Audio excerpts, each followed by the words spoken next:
The Sephardic Museum, or Museo Sefardí, is located in the Tránsito Synagogue of Toledo. The building is a spectacular Andalusi-style monument built by Samuel Halevi, treasurer of King Pedro I of Castile and León in the 14th century.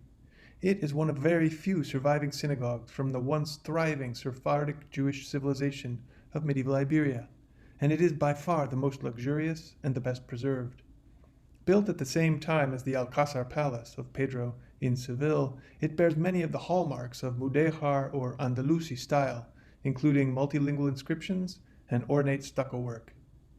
I spoke with the current director of the museum, Carmen Álvarez Nogales, about the Hebrew and Arabic inscriptions. My name is Carmen Álvarez Nogales. I'm the head of communication of this museum and curator.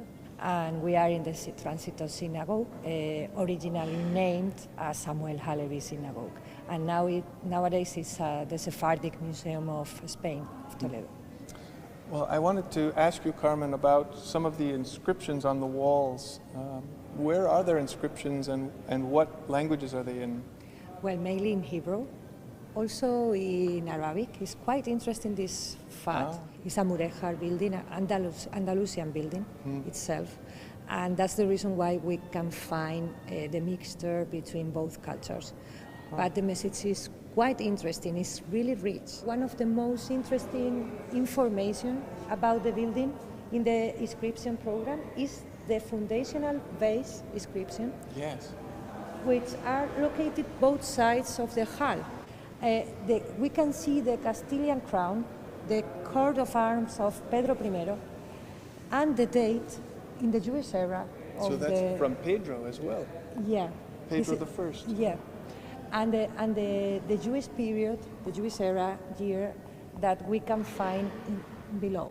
And the other one in the lower part is partially lost, but we can find the date, the description of the furniture of the synagogue, the original aspect. It's quite interesting.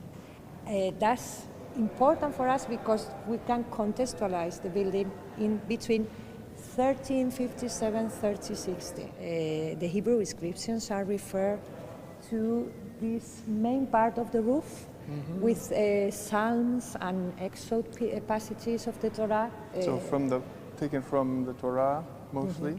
Mostly.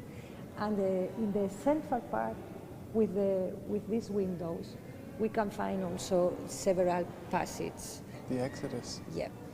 And also in the lower part of these walls, they are referring to Samuel as main figure and Jerusalem with cultural reference. They are really iconographic.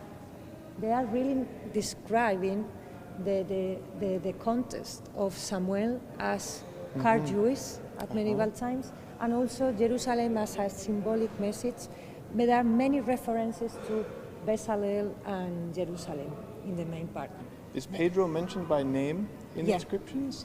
They are referring all the time below the coat of arms as an enormous eagle of imperial power, because they are grateful to the king to develop this building, and they are referring to Samuel as an important value for the Jewish community of Toledo and the Jewish community in Spain, and trying to compare symbolic and references between Jerusalem and the Torah passage is quite important in this building to understand. The Hebrew Jewish community of Toledo at that time didn't need to understand because they can read it, all the information, but it's quite intentional, the message. The inscription gave us the key. And the Arabic inscriptions, what do they refer to? They are referring to the Quran, and they are from the Quran itself. Yeah, they are referring to the peace and prosperity and magnanimity, the values of the Quran. Many surahs of the Quran, but small ones. Yes. In the women's gallery upstairs, we can find an Arabic inscription in Kufic, in ornamental style of letters, that they are referring to Allah as great, supreme man. So I see many parallels and similarities with the Alcázar of Seville. Do you think that that comparison is justified? Sure, there are some researchers that try to compare in their studies Alcázares, Salón de Comares de la Alhambra, Yes. and other Christian palaces in Valladolid. There are many examples that are linked together between this synagogue, the style of the synagogue in an artistical insight only. We are referring to the art of the synagogue and the style of these buildings, these religious and powerful buildings from the history of Spain. And Alcázares and Alhambra are the main examples, and they are parallels in time and Yes. construction period. And this style could be called Mudéjar style as well. Nowadays, researchers prefer to use other Andalusian, Yes. Al-Andalus period, because it's quite unique, the style, to mix the technique of Arabic buildings, Hispano-Muslim buildings, in Jewish buildings, in Christians, in the different cultures. And it's one of the messages of this myth of the three cultures, as Toledo, as reference on Jerusalem. It's a myth. I mean, it's not only realistic.